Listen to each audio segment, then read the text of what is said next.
It appeared our market, Art, was moving on the bond market move as opposed to sometimes we see it the other way around. Yeah, no, I think what happened is that we had central banks begin to cut a bit more aggressively than people thought, particularly the New Zealand bank, and they began talking about rates possibly going ultimately negative. And that would have strong implications for Australia and maybe even Canada. And that brings us much closer to home. And what happened then was rates around the world began to accelerate to the downside. And that basically spooked the equity markets. There was this, wait a minute, what's out there? You know, what's happening? Is there something bigger than I see? And that's what took us down.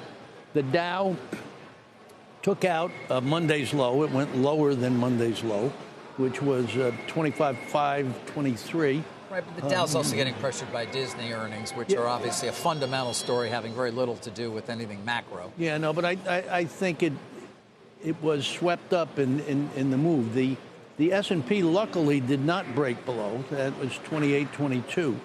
So that's why I think you're getting a little bit of a bounce here. But again, viewers would be well served to keep an eye on those yields and where they go. The other thing. What do you make of those yields? I mean, as the market here, by the way, the NASDAQ coming back, you know, down only 1/3%. But what do you make of this move? Not just the negative, which we've talked a great deal about in terms of 15 trillion of sovereign securities that are now yielding negatively, but also the move that we saw this morning here. Yeah, well, it's only the first time in 6,000 years of trading that we've had negative rates, so it shouldn't be a shock, I guess. But the yields do two things. One, which Sarah alluded to, and that is it impacts the currency. If a bank, for example, New Zealand this morning was more aggressive than people thought, and that took the New Zealand currency significantly lower. Now, you got people out there and they say, okay, we all panicked on Monday because we thought the Chinese were going to bring currencies into the trade war.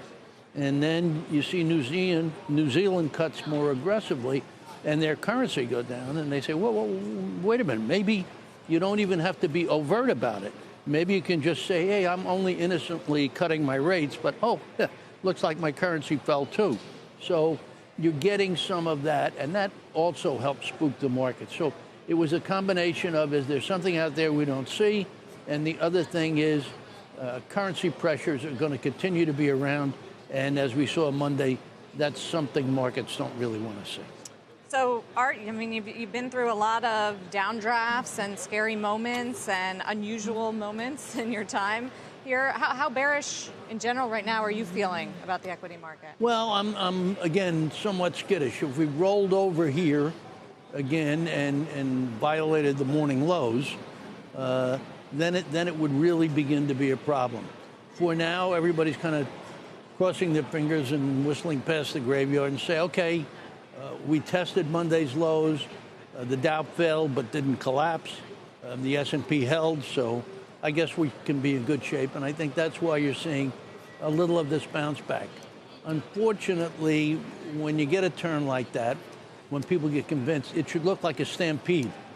People should be rushing in to buy them. We don't see that volume. We don't see that happening. So this, again, looks like a simple rebound or reflex rally.